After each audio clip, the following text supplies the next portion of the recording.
एक जादूगर अपने देश से रास्ता भटककर एक अनोखी धरती पर आ गया। जैसे ही वो पहुंचा, उसने चमकती हुई सुनहरी धूप देखी। धूप, धूप, धूप! वो खुशी से चिल्लाया। वो तुरंत एक कुर्सी पर बैठ गया और धूप का आनंद लेने लगा।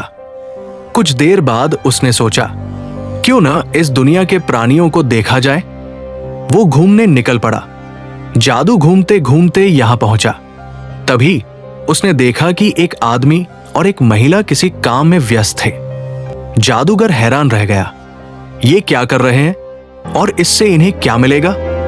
उसकी जिज्ञासा बढ़ गई, इसलिए उसने आगे जाकर और लोगों को देखने का फैसला किया। कुछ दूर जाने पर जादूगर ने देखा कि दो लड़के आपस में कुछ करने की कोशिश कर रहे थे।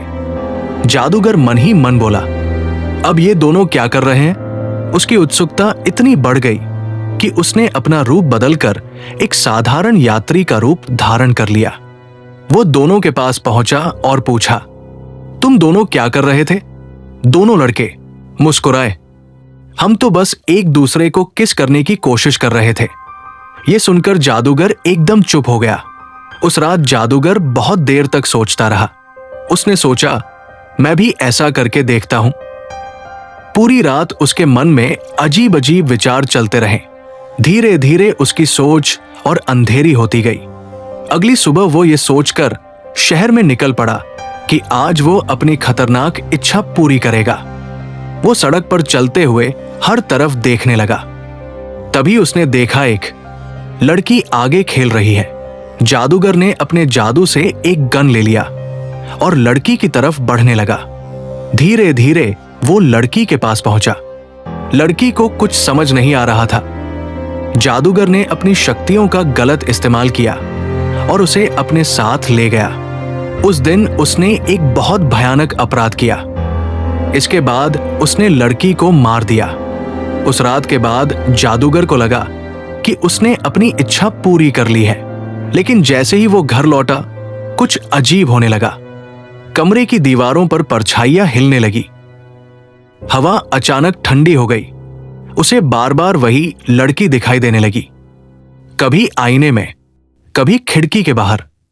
तभी एक धीमी आवाज कमरे में गूंजी, तुमने सोचा था कि तुम्हारे कर्मों का कोई हिसाब नहीं होगा?